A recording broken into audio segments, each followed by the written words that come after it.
বাদশাহ সাদ্দাতের জীবনী সম্পর্কে আমরা প্রায় সকলেই কম বেশি জানি। আমাদের প্রত্যেকটা মানুষের অনেক কিছু শেখার আছে এই সাদ্দাতের জীবন কাহিনীর মধ্য দিয়ে। আজকের এই পুরো ঐতিহাসিক ঘটনাটা শোনার পর এমন অনেক কিছু বুঝতে পারবেন এবং উপলব্ধি করতে পারবেন যা আপনাকে সরল সঠিক সিরাত আল মুস্তাকিমের পথে পরিচালিত করতে বাধ্য করবে ইনশাল্লাহ। তাই নিজের জীবনে কিছু শেখার জন্য হলেও পুরো ভিডিওটি স্কিপ না করে সম্পূর্ণ দেখার অনুরোধ রইল। আচ্ছা, আমরা তো সবাই জানি যে আজরাইল আলাইসাল্লাম নিজেই বলেছেন যে আল্লাহ পাক তাকে তৈরি করেছেন তীব্র ক্রোধ এবং হুঙ্কার দিয়ে। দয়া মায়াহীন একটা চরিত্র হচ্ছে এই আজরাইল আলাইসাল্লাম। কোনো দয়া আল্লাহ তাকে দেননি, কিন্তু এই আজরাইল আলাইহিসসালাম নিজেই পৃথিবীতে দুজন মানুষের জান কবজ করতে গিয়ে অশ্রুসিক্ত হয়ে গিয়েছিলেন এবং তার মনের মধ্যে দয়া মায়া অনুভব করতে পেরেছিলেন। হ্যাঁ বন্ধুরা, চলুন তবে জেনে নেওয়া যাক সাদ্দাতের জীবন কাহিনীর মধ্য থেকে আমাদের জীবনে কি শেখার আছে এবং আজরাইল আলাইহিসসালাম কোন দুজন মানুষের জান কবজ করতে গিয়ে দয়া মায়া অনুভব করেছিলেন। ঘটনা শুরু হয়েছে নবী সালেহ আলাইহিসসালামের সময়। সাদ্দাত তখন নবজাতক শিশু। সে তার মায়ের সাথে জাহাজে করে গভীর সমুদ্র পাড়ি দিচ্ছিল। তখন সাদ্দাতের বয়স 2 কিংবা 3 দিন হবে। তখন হঠাৎ প্রবল বেগে ঝড় শুরু হয়ে গেল আর তাদের জাহাজটি গভীর সমুদ্রে ডুবে যাচ্ছিল। এটা দেখে তার মা অস্থির হয়ে উঠল। কোনোভাবে জাহাজের একটি কাঠ সংগ্রহ করলো, প্রাণপ্রিয় সন্তানকে ভাসিয়ে এবং নিজেও ভাসতে শুরু করলো তার উপর। এই বিশাল সমুদ্রের মাঝে তাদেরকে সাহায্য করার মতো কেউই ছিল না। সাদ্দাতের মা রক্তাক্ত অবস্থায় নিজের দিকে না তাকিয়ে নিজের প্রাণপ্রিয় কলিজার টুকরা সন্তানের কথা ভাবতেই চোখ দিয়ে অশ্রু বের হতে লাগলো। এই কঠিন পরিস্থিতিতে সন্তানকে বাঁচানোর জন্য মা এদিক সেদিক ঝাপাঝাপি করে। তখন এক এবং অদ্বিতীয় আল্লাহর দরবারে প্রার্থনা করল, হে প্রভু, আমার জীবনের বিনিময়ে হলেও আপনি আমার সন্তানকে রক্ষা করুন। ফুটফুটে আলোকিত শিশুকে মৃত্যুর সাথে যুদ্ধরত মা দুধ পান করাচ্ছেন, শিশুকে বাঁচানোর অপ্রাণ চেষ্টা করছেন। আর ঠিক তখনই আজরাইল আলাইহিসসালামের কাছে নির্দেশ এলো এই মায়ের জান কবজ করার জন্য। তখনও তার মা তাকে দুধ পান করাচ্ছেন। তখন আজরাইল আলাইহিসসালাম মনে মনে বলল, হে প্রভু, এখনই কি এই মায়ের জান কবজ করতে হবে এই ফুটফুটে শিশুটির দুধ পান শেষ না হওয়ার আগেই? আল্লাহ আজরাইল আলাইহিসসালামের অন্তরের খবর জানেন, তাই আল্লাহ তাআলা শুদ্ধভাবে তাকে হুকুম করলেন, এক্ষুনি তার জান কবজ করো। আজরাইল আলাইহিসসালাম আল্লাহর হুকুমের অবাধ্য হতে পারবে না, তাই সাথে সাথে তার জান কবজ করে নিল। সাথে সাথে সমুদ্র শান্ত হয়ে গেল। শুধুমাত্র ওই ছোট্ট শিশুটির বাহনটি ভাসতে লাগলো। ভাসতে ভাসতে শিশুটি একটি দ্বীপের কাছে গিয়ে পৌঁছালো। আর সেই দ্বীপেই ছিল কিছু বাঘের বিচরণ। কিন্তু আল্লাহর কি অসীম কুদরত! আল্লাহর কুদরতে সেই বাঘেরাও তাকে কিছুই বলল না। হঠাৎ করেই একজন জেলে মাছ ধরতে এসে দেখতে পেল এই নবজাতক ফুটফুটে শিশুটিকে। সে দেখেই তাকে কোলে তুলে নিল এবং নিয়ে গেল তাদের গোত্রের কাছে। তাদের গোত্রের সর্দারের হাতে দিয়ে বলল যে আমি তাকে দ্বীপে কুড়িয়ে পেয়েছি। আশ্চর্যভাবে সেই সর্দারেরও কোনো ছেলে মেয়ে ছিল না। তখন সেই সর্দার বলল, তাহলে আমি এই বাচ্চাকে নিজের সন্তানের মতোই বড় করব। আর দিনে দিনে সাদ্দাত তার কাছে বড় হতে লাগলো এবং সে আশ্চর্যজনকভাবে একজন বালক হয়ে উঠতে লাগলো। সে ছিল তাদের গোত্রের সব বাচ্চার থেকে আলাদা, আলাদা শক্তিশালী, আলাদা বুদ্ধিসম্পন্ন। একদিন সাদ্দাত তার গোত্রের বাচ্চাদের সাথে মাঠে খেলতেছিল। এমন সময় দেখতে পেল কয়েকজন সৈন্য ঘোড়ার উপর সওয়ার হয়ে যাচ্ছিল তাদের পাশ থেকেই। তখন অন্য সব বাচ্চারা সৈন্যদের দেখে ভয়ে দৌড়ে পালিয়ে গেল, কিন্তু সাদ্দাত অকুতূভয়ী। সে তাদের দেখেও দাঁড়িয়ে রইল সেখানে। সৈন্যরা কিছুদূর গিয়ে ঘোড়া থেকে নেমে পড়ল। সাদ্দাতও লুকিয়ে লুকিয়ে দেখতে থাকলো সৈন্যরা কি করে। তাদের মধ্য থেকে একজন সৈন্য নিচে নেমে পড়ে থাকা একটা সুরমাদানি হাতে উঠিয়ে নিল। সেই সৈন্যটি ছিল অন্ধ এবং সে বলতে লাগলো, আমি স্বপ্নে এই সুরমাদানিটি দেখেছিলাম। এটি আমার চোখে দিলেই আমি আমার চোখের সব কিছু দেখতে পাবো আবার নতুন করে। কিন্তু অন্যান্য সৈন্যরা বলল, যদি এই সুরমার মধ্যে অন্য কিছু বিষক্রিয়া থাকে, যদি তোমার চোখ দুটি আরো নষ্ট হয়ে যায়। তখন অন্ধ সৈন্যটি বিভ্রান্তির মধ্যে পড়ে গেল। হঠাৎ করেই তারা ছোট্ট সাদ্দাতকে দেখতে পেল। অন্যান্য সৈন্যরা বলতে লাগলো, চলো ওই বাচ্চাটিকে দিয়েই পরীক্ষা করে দেখা যাক, এটা চোখে দিলে কোনো সমস্যা হয় কিনা। সৈন্যরা তখন সাদ্দাতের কাছে গিয়ে বলল, একটু সুরমা তোমার চোখে দাও তো। সাদ্দাত যখন সেখান থেকে একটু সুরমা চোখে দিল, তখনই তার অন্তরচক্ষু খুলে গেল এবং সে দেখতে পেল মাটির 1 কিলোমিটার নিচে পর্যন্ত কোথায় কোন ধন রত্ন স্বর্ণ মণি মুক্ত আছে, সেগুলো সবই সে দেখতে পাচ্ছে। সে যেদিকেই তাকাচ্ছে, কোন জায়গায় কোন লুকায়িত ধনরত্ন আছে, সবগুলো সে দেখতে পাচ্ছে। এটা দেখেই বিচক্ষণ সাদ্দাত বুঝতে পারল এই সুরমা কোনো সাধারণ সুরমা নয়। সে বুদ্ধি করে প্রচণ্ড চিৎকার করতে লাগলো এবং বলতে লাগলো, আমার চোখে প্রচণ্ড জ্বালা পোড়া করছে, তোমরা আমাকে কি দিয়েছো চোখে। সৈন্যরা এটা দেখে আশ্চর্য হয়ে গেল এবং অন্ধ সৈন্যটিকে বলতে লাগলো, বন্ধু, এতদিন তো তোমার চোখ দুটি ছিল, এটা দিলে হয়তো তোমার চোখ দুটি গলে পড়ে যেত। চলো চলো, এই সুরমা তোমার স্বপ্নে পাওয়া সুরমা নয়। মন খারাপ করে অন্ধ সৈন্যটি তার ঘোড়ার পিঠে উঠে গেল এবং তারা সবাই সেখান থেকে চলে গেল। কিন্তু সাদ্দাত সেই সুরমাদানি নিয়ে চলে গেল তার বাবার কাছে। তার বাবাকে সে সব ঘটনা খুলে বলল এবং বলল, বাবা, আমি মাটির নিচে ধনরত্ন আছে এবং সমুদ্রের নিচে যত ধনরত্ন আছে সব দেখতে পাচ্ছি। তখন তার বাবা বলল, তাহলে তো কোনো চিন্তাই নেই, চলো তুমি সুরমা লাগিয়ে যেখানে যেখানে গুপ্ত ধন সম্পদ দেখতে পাবে, আমরা আমাদের লোকজন দিয়ে তা তুলে নিয়ে আসব। যা বলা সেই কাজ। মাত্র 10 বছরের মধ্যে এক সম্পদশালী যুবকে পরিণত হলো সাদ্দাত। হঠাৎ করেই তার পালক পিতা সেই গোত্রের সর্দার মৃত্যুবরণ করল। এলাকাবাসীর সবাই সাদ্দাতকে তার গোত্রের সর্দার নির্বাচন করলো। সময় যতই যাচ্ছে তাদের দেশের রাজা থেকেও আরো সম্পদে স্বয়ংসম্পূর্ণ হয়ে উঠছিল সাদ্দাত। ধীরে ধীরে প্রচুর অহংকারী হয়ে উঠছিল। তখন সে ওই দেশের বাদশাকেও পরোয়া করত না।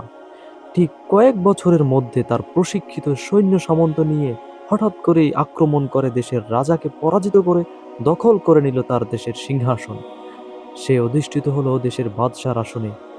হঠাৎ একদিন তার সকল মন্ত্রিসভার লোকজন এবং তার উজির নাজির কর্মচারীকে ডাকলো এবং সে বলল যে, আমার মতো আর কে আছে এত সম্পদশালী, ক্ষমতাবান, সুন্দর, আকর্ষিত এবং প্রত্যেকটি বস্তুর গভীর থেকে গভীরতম আমি উপলব্ধি করতে পারি। তোমাদের কি মনে হয় না আমি খোদা হবার যোগ্য? নউজুবিল্লাহি মিন যালিক। তখন সেই সভাসদের কিছু চাটুকার বলল, হ্যাঁ অবশ্যই, আপনি না হয়ে আর কে হবে খোদা, নউজুবিল্লাহ। মুহূর্তের মধ্যে সাদ্দাতের অহংকারে যেন তার পা মাটিতেই পড়ে না। সাদ্দাত ঘোষণা দিয়ে দিল, কাল থেকে সকল পূজা অর্চনা বন্ধ, সবাই শুধু আমাকে পূজা করবে। আপনাদের একটা কথা জানিয়ে রাখি, তখনকার সময় মানুষ গাছ, পাথর, আগুনের পূজা করত। কেউ কেউ আবার মূর্তি পূজাও করত। সাদ্দাতের বিশেষ ক্ষমতা বলে ঘোষণা হলো, আগামীকাল থেকে জড়বস্তুর পূজা বন্ধ করে সাদ্দাতের পূজা করতে হবে। সাদ্দাতই হচ্ছে পৃথিবীর একমাত্র খোদা, নাউজুবিল্লাহ। দেশব্যাপী এ খবর জানিয়ে দেওয়া হলো এবং কয়েক বছরের মধ্যেই সবাই সাদ্দাতকে মানতে শুরু করলো খোদা হিসেবে, এবং যারা অমান্য করত তাদেরকে দেওয়া হতো মৃত্যুদণ্ড এবং কঠিন শাস্তি। ঠিক সেই সময়ই আবির্ভাব ঘটল হযরত হুদ আলাইহিসসালামের। তিনি অন্য গোত্রের হলেও আল্লাহ তাআলা তাকে অনেক শক্তিশালী হিসেবে পাঠিয়েছেন। তিনি একাই 300 থেকে 400 সৈন্যের মুখোমুখি হতে পারতেন। তার শারীরিক সক্ষমতাই ছিল অলৌকিক নিদর্শন, কিন্তু তিনি অত্যন্ত মোলায়েম হৃদয়ের একজন মানুষ ছিলেন। তিনি সারাদিন আল্লাহর ইবাদত করতেন এবং মানুষের সাথে সদাচরণ করতেন, অসহায়কে সাহায্য করতেন এবং তিনি সবাইকে এক ও অদ্বিতীয় আল্লাহর ইবাদতের জন্য মানুষকে ডাকতেন। তিনি সবাইকে বলতেন, আল্লাহ ব্যতীত আর কোনো স্রষ্টা নেই, ইবাদতের যোগ্য আর কেউ নেই। এরই মধ্যে হযরত হুদ আলাইহিস সালাম জানতে পারলেন যে বাদশাহ সাদ্দাত নিজেকে খোদা বলে দাবি করছে। এই কথা শুনেই হযরত হুদ আলাইহিস সালাম চলে গেলেন সরাসরি সাদ্দাতের দরবারে। সকল সেনা সামন্ত ভেদ করে সাদ্দাত এর দরবারে হাজির হয়ে রাগান্বিত অবস্থায় সাদ্দাতকে বললেন, আমি কি শুনতে পাচ্ছি, তুমি নাকি খোদা দাবি করেছো নিজেকে? এত বড় সাহস তোমাকে কে দিল? তুমি এক ও অদ্বিতীয় আল্লাহর প্রতি ঈমান আনো, নয়তো মহান প্রভু তোমাকে কঠিন শাস্তি দিবেন এবং তোমাকে কখনোই ক্ষমা করবেন না। এ কথা শুনে তো রাজদরবারের সবাই হতবাক, যে রাজার সামনে কেউ জোর গলায় কথা বলতে পারে না, তার ভয়ে সবাই থরথর করে কাঁপে। তাকেই সে ধমক দিয়ে কথা বলছে। কে এই দরবেশ? পাশে থাকা তার মন্ত্রী বলল, হুজুর, কে এই ব্যক্তি? তার সাহস তো কম নয়, এখনই তাকে মৃত্যুদণ্ড দিয়ে দিন। তার মন্ত্রীকে থামিয়ে দিল সাদ্দাত, কারণ সাদ্দাতের মধ্যে যে গভীর দৃষ্টি রয়েছে, তিনি হুদ আলাইসাল্লামের দিকে তাকিয়ে তা বুঝতে পারল তিনি কোনো সাধারণ ব্যক্তি নন। তার ভিতরে অত্যন্ত কয়েক হাজার মানুষের শক্তি রয়েছে। তার সাথে দ্বন্দ্ব না বাঁধিয়ে কৌশল অবলম্বন করতে হবে। তবে যাই হোক, অত্যন্ত গর্জন দিয়ে হুদ আলাইসাল্লামকে বললেন, তোমার আল্লাহকে কেন মানতে যাব? কিসের জন্য আমি তোমার খোদাকে মানব? তখন হজরত হুদ আলাইসাল্লাম বললেন, আল্লাহ পরম করুণাময়, পরম দয়ালু। আপনি যদি তার প্রতি সেজদায় অবনত হন এবং তার বিধিবিধানগুলো মেনে চলেন, অনুসরণ করেন, তাহলে দুনিয়াতে পাবেন শান্তি এবং আখেরাতে পাবেন চিরস্থায়ী জান্নাত বা বেহেশত। কোনো মানুষ যা কল্পনাও করতে পারবে না। তখন বাদশাহ সাদ্দাত হেসে উঠল এবং অহংকারের সাথে বলল, তোমার আল্লাহ কি আমার থেকেও বেশি সুখী? তুমি কি জানো না, দুনিয়ার সমস্ত ধন সম্পদ আমার চোখে দেখা দেয়, অধিকাংশ স্বর্ণমুদ্রাই আমার কাছে।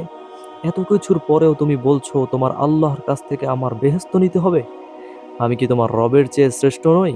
আর তাছাড়া তোমার রবের বেহেশতে যেতে হলে তো দুনিয়াতে মৃত্যুবরণ করতে হয়। তখন হুদ আলাইসাল্লাম বললেন, মূর্খতা ছেড়ে দিন বাদশাহ। আখেরাতে যে বেহেশত পাবেন তা এই দুনিয়ার কোনো কিছুরই সমকক্ষ নয়, অতুলনীয় যা। মানুষের ধরা ছোঁয়ার এবং কল্পনারও বাইরে। বেহেশতের প্রতিটি ইট হবে স্বর্ণ মুদ্রা দিয়ে, এবং সেখানে যা থাকবে তা আপনার যেসব ধন সম্পদ রয়েছে তার থেকেও ধরা ছোঁয়ার বাইরে। সেখানে দুধের নহর থাকবে, মধুর নহর থাকবে। আপনি যা খেতে চাইবেন সাথে সাথে আপনার সামনে উপস্থিত হবে, যা আপনার কল্পনারও বাইরে। এভাবে জান্নাতের সকল তথ্য এবং বিস্তারিত বাদশাহ সাদ্দাতকে বললেন, এবং হজরত হুদ আলাইসাল্লাম বললেন, এখনো সময় আছে, আপনার ভুল স্বীকার করেন এবং আল্লাহর পথে ফিরে আসেন। সাদ্দাত হা হা করে হেসে উঠলেন এবং বললেন, যাও, তোমার রবের চেয়েও শ্রেষ্ঠ জান্নাত আমি তোমাকে বানিয়ে দিব। তারপরও আমি তোমার আল্লাহর কাছে মাথা নত করব না। আমি তোমার আল্লাহর সাথে চ্যালেঞ্জ করছি। তুমি বলেছ তোমার আল্লাহর জান্নাত যত দূর চোখ যায় তত বড় প্রশস্ত। আমিও তোমাকে দুনিয়ার বুকে এত বড় জান্নাত বানিয়ে দেখাবো, যেখানে যত দূরে চোখ যাবে শুধু নিয়ামত আর নিয়ামত থাকবে। তখন হুদ আলাইসাল্লাম বললেন, সাদ্দাত, তোমার মাথা খারাপ হয়ে গেছে, না হলে এমন কথা বলতে না। আল্লাহ যা করতে পারে তা পৃথিবীর কোনো মানুষ কখনোই করতে পারবে না। তখন সাদ্দাত হেসে হেসে বলল, আমি কোনো সাধারণ মানুষ নই, তোমার আল্লাহর থেকেও শ্রেষ্ঠ। নাউজুবিল্লাহি মিন যালিক। এভাবে এক পর্যায়ে মূর্খ বাদশাহ হজরত হুদ আলাইসাল্লামকে রাজ দরবার থেকে বের করে দিল তাকে, এবং চ্যালেঞ্জ দিয়ে বললেন, কয়েকশো বছরের মধ্যেই পৃথিবীর বুকে তোমার আল্লাহর থেকেও শ্রেষ্ঠ জান্নাত আমি বানিয়ে দেখাবো। দর্শক, আপনাদের জানিয়ে রাখি, এই ঘটনা নূহ আলাইসাল্লামের পূর্বের ঘটনা। তখন এক একজন মানুষ গড় হায়াতে প্রায় 1500 বছর পর্যন্ত বাঁচত। তাই 2 থেকে 300 বছর তখনকার সময় হেসে খেলেই কেটে যেত। কিছুদিন পর বাদশাহ সাদ্দাত তার সকল মন্ত্রিসভার উজির নাজির এবং কর্মচারীদেরকে ডেকে বলল, আমি দুনিয়াতে বেহেশত তৈরি করব চিন্তা করেছি, সুতরাং তোমরা উপযুক্ত জায়গার সন্ধান করো।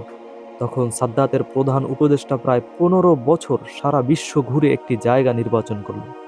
ঐতিহাসিকদের মতে বর্তমান তুরস্ক, ইরাক, আর্মেনিয়া, ইরান, আজারবাইজান সহ বিশাল অঞ্চলের প্রায় 8000 মাইল চওড়া এবং 5000 মাইল প্রশস্ত এমন একটি জায়গা নির্বাচন করল সাদ্দাতের বেহেশতের জন্য।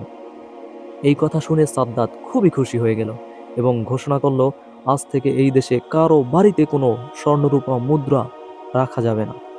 পৃথিবীর সকল স্বর্ণরূপার মালিক আমি, সবাইকে সকল স্বর্ণরূপার রাজদরবারে জমা দিয়ে যেতে হবে। যারা দিবে না তাদের কাছ থেকে কেড়ে নেওয়া হবে।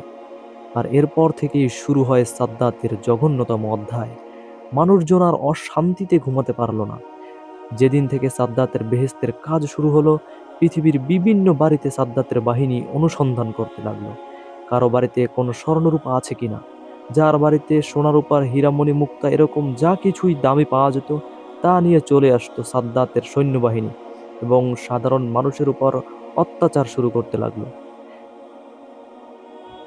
একদিন বাদশাহ সাদ্দাত তার মন্ত্রীকে জিজ্ঞেস করলো, মন্ত্রী, কাজ কত দূর এগিয়ে গেছে?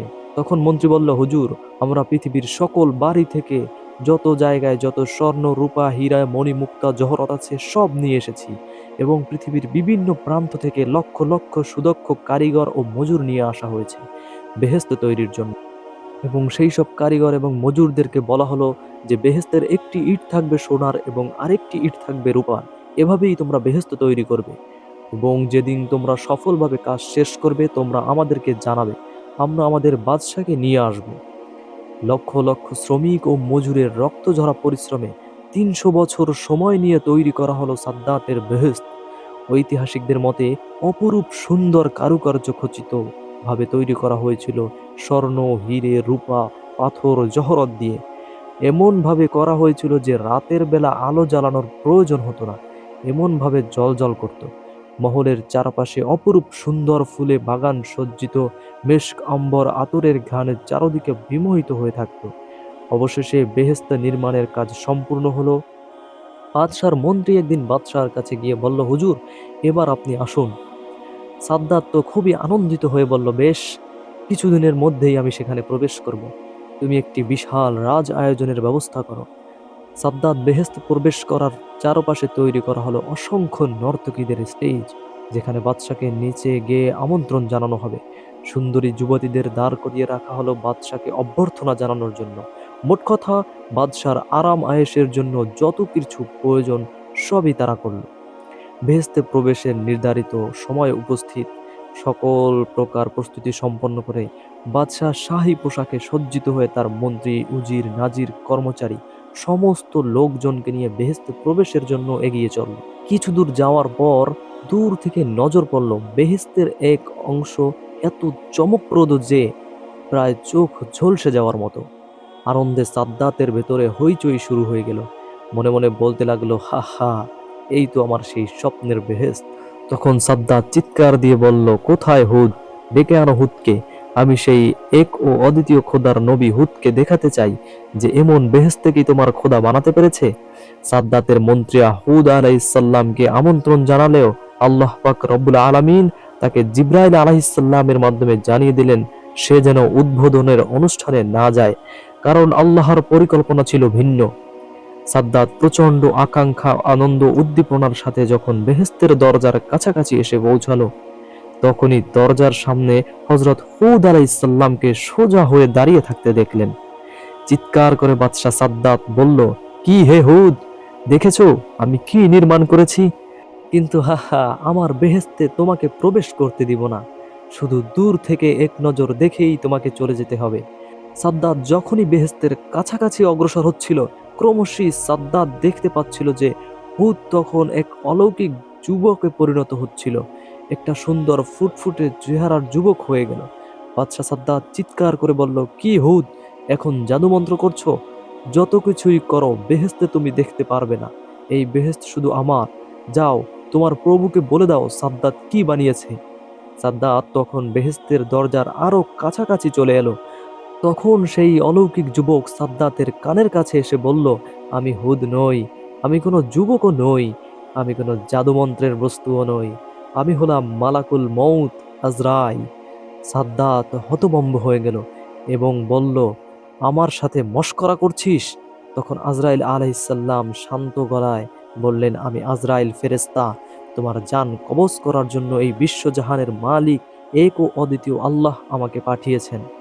সাদ্দাত তখন চিৎকার দিয়ে রাগান্বিত হয়ে বলল, সাবধান, আমার সাথে তামাশা করার চেষ্টা করিস না।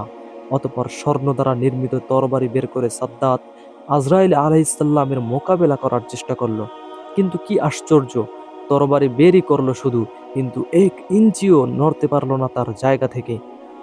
ভয়ে তার সারা শরীর থেকে ঝরঝর করে ঘাম বের হতে লাগলো। সাদ্দাত ধীরে ধীরে উপলব্ধি করতে লাগলো তার চারপাশের মানুষ বাতাসের সাথে মিলিয়ে যাচ্ছে, শুধু সামনে তার বেহেশতটা রূপ যৌবনের ঝলক দেখাচ্ছে। সাদ্দাত তার শরীরের সমস্ত শক্তি দিয়ে চিৎকার করে বলল, সৈন্যগণ, তোমরা শত্রুর মোকাবেলা করো।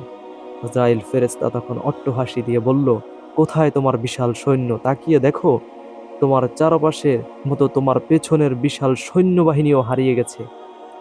সাদ্দাত ধীরে ধীরে পিছনে তাকিয়ে দেখল কেউই অবশিষ্ট নেই। আল্লাহু আকবার। তার সৈন্য সামন্ত মন্ত্রী উজির নাজির ক্ষমতা ধন সম্পদ অহংকার সব হারিয়ে গেছে। সাদ্দাত এবার ভয়ে কাঁপতে লাগলো। ভয়ে নত হয়ে ভীত কণ্ঠে বলল, সত্যি তুমি আজরাইল? তখন আজরাইল আলাইহিসসালাম বললেন, হ্যাঁ, সত্যিই আমি আজরাইল, কিন্তু দেরি করার মতো সময় আমার নেই। সাদ্দাত বেহেশতের দিকে তাকিয়ে করুণ দৃষ্টিতে বলল, আজরাইল, আমাকে আমার বেহেশতের ভিতর একটি পলকের জন্য হলেও ঢুকতে দাও। গত ৩০০ বছর ধরে আমি অধীর আগ্রহে আছি এই বেহেশতের ভিতর আমি সময় কাটাবো। আমাকে একটা বার সেই সুযোগ দাও। আজরাইল মাথা নেড়ে জানিয়ে দিল, তার পক্ষে এটা কখনোই সম্ভব নয়। তিনি আল্লাহর হুকুম পালনকারী একজন গোলাম মাত্র। তার আদেশ পাওয়া মাত্র পালন করতেই হবে। এখনই সাদ্দাতের জান কবজ করে নিতেই হবে। এ কথা শুনে বাচ্চাদের মতো হাউমাউ করে কেঁদে উঠল সাদ্দাত। মিনতি করে আবারও বলল, সামান্য সময় দাও হে আজরাইল। অনেক সাধ করে আশা আকাঙ্ক্ষা নিয়ে বহু বছর ধরে আমি এই বেহেশত তৈরি করেছি। একটু সামান্য সময়ের জন্য দেখার সুযোগ করে দাও আমাকে। হযরত আজরাইল আলাইহিসসালামের কাছে এই আর্তনাদ কেন জানি অনেক পরিচিত মনে হচ্ছিল। মনে হচ্ছিল ৭০০-৮০০ বছর পূর্বে কোনো সমুদ্রের মাঝে ভাসমান এক শিশুর কান্নার শব্দের সাথে এই আর্তনাদের মিল আছে। আজরাইল অনুধাবন করতে পারল, হ্যাঁ, এই তো সেই শিশু যাকে অসহায় অবস্থায় সমুদ্রের বুকে এক কাঠখণ্ডের উপরে ভাসমান অবস্থায় রেখে তার মায়ের জান কবজ করে নিয়ে এসেছিলাম।